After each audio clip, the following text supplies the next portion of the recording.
down the line, checking on the stations and the track and the employees. There is a kitchenette at the back. There's a washroom here with no toilet, just a sink. And then there's benches in there.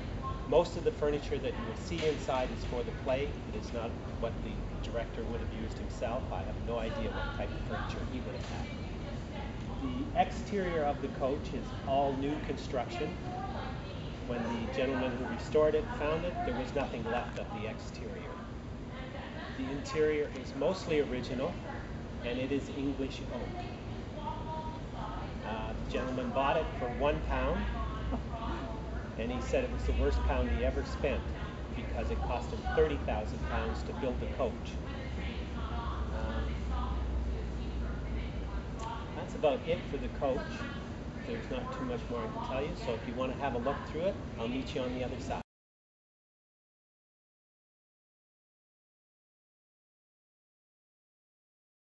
It was one of 20 that were built in this configuration. It is the only one that remains. The other 19 were scrapped. She ran from 1893 to 1945, and in 1945 it was decommissioned. The boiler has not steamed since 1945, so you will not see it come into the theater under power. It is pushed in and out of the theater by a diesel which stays outside the tent. The London South Western Railway ran from Waterloo Station in London, England, to the coast of Plymouth. During the war, this was used as a troop transport train. It is owned now by the National Rail Museum in York, and it is housed at their Shildon location, which is just slightly north of York. It weighs 64 ton empty, and it would weigh approximately 80 ton full of coal and water. At that weight, it will do 80 miles an hour, pulling 4 to 6 coaches of this size. It was a passenger locomotive. This was the color that they used for their passenger locomotives, and the front end is vermilion, which also means that it's a passenger locomotive. If the front end happened to be black, it was a freight locomotive. It was built at the Nine Elms Locomotive Works in London, which is just outside of Waterloo Station and no longer exists.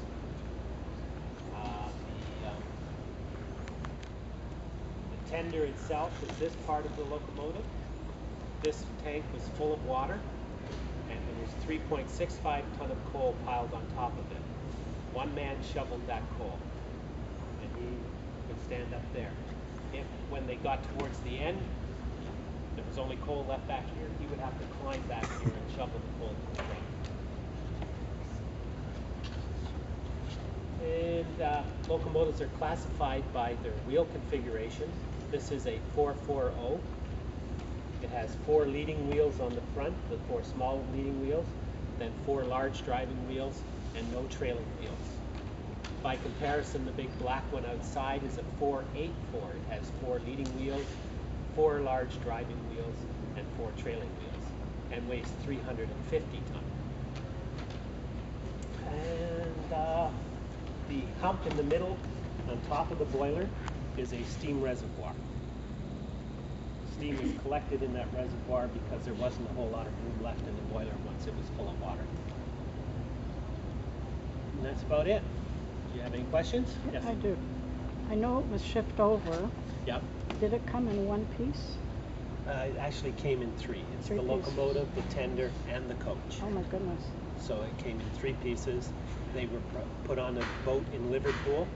They were taken off the boat at Halifax and put on a flat car, and then transported to Concord, and from Concord down here on a truck. And it came in 3 pieces. How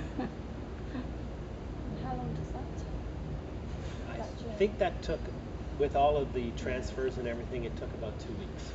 That's quite It sat for a while in Liverpool before it actually got on the boat. Most things sit in Liverpool a long time. Any other questions? Then you're come up.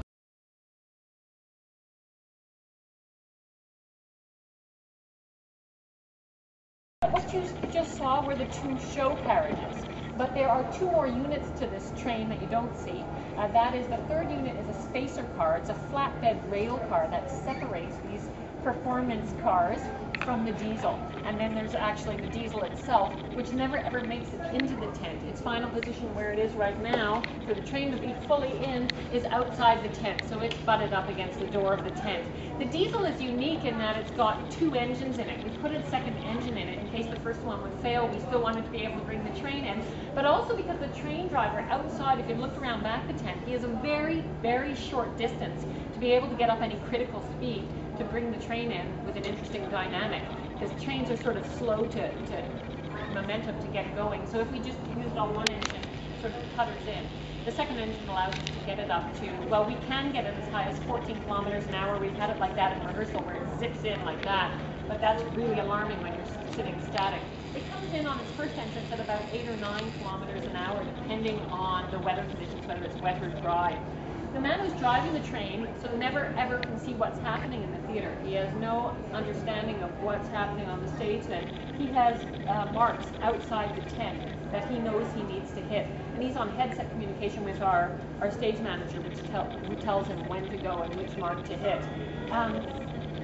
If you saw him bring this train in, even at 14 kilometers an hour, if you were here in rehearsal with us, you wouldn't notice it come in because if you were looking the other direction, you wouldn't hear a thing. It actually glides in here dead silently, even at its top speed, because the engine is still outside the tent. So what we've done for theatrical purposes is we have 60 speakers hung up along each side of the track there, and they're separated into 7 sound zones. So when this train, which starts outside the tent, when it makes its entrance and the moment it appears to the audience, the sound engineer moves the recorded train sound from sound zone to sound zone in sync with this unit. So it gives the impression that the sound is actually coming from this unit here. If you open the door of this, which is that round door right in front, if this was functioning, that's where the boiler would be.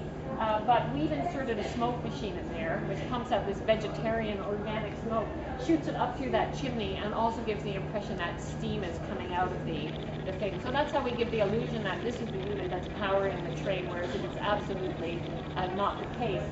The other issue we have, so imagine that the train makes a couple of entrances and exits in the show, but for the majority of the show it's not in here. Try and picture this space without the train, and you've got these two banks of audiences that can see each other, and this weird looking stage that's a strip of 130 foot long, a big huge pit, and another strip of stage. We need the actors to be able to cross to each other and also to each side of the audience, and we obviously can't have them jump down, and we obviously couldn't construct any bridges because the train would take them out. So what happens, we also wanted to keep the show moving, not static in a fixed position so that people at the ends would have to look at the center for the whole time. So what we've got are 4 units like this one. You might want to just watch your knee there, sir, and anybody else. And imagine that the actors enter on this, and then they're working and they're playing a scene. And as they're doing the scene, this unit is moving them. So they can step off at any time and work on this platform, cross, work on that platform, while the entire scene is taking place. That's how we keep the show in motion. And we've got 4 of these. Sometimes there's 3 of them all hooked together, which makes a huge playing space. And sometimes they come on individually. They're pushed by, each of them are manned by a crew member. So we have 4 crew members dressed as railway men who pull and push these. And when we've got, 8 or so adults on them, they're pushing upward of 1,000 pounds every couple of minutes during the show. So we always tease them that they're the crew with the hardest thighs in Toronto. The last thing I'll tell you is about, you're welcome to stand on it now, it won't move, is this. People ask us when they come to this backstage area what this is. This is an infrared camera, which means it's a camera that can see in the dark. And it is wired up to a television set that is in that little house. That looks like a set piece, the station master's office. But it's actually where our stage manager sits for the whole show and calls all the lighting and sound cues from, and the train cues. She can see the stage when the lights are up from her window. But when we take the lights down in order to have a transition that we don't want the audience to see people moving around in, and the crew and the actors are moving around, this allows her to be able to see what's happening in the dark. So she knows if somebody's fallen or got into trouble or is, not in place yet. So that's what that is for. Does anybody have any questions?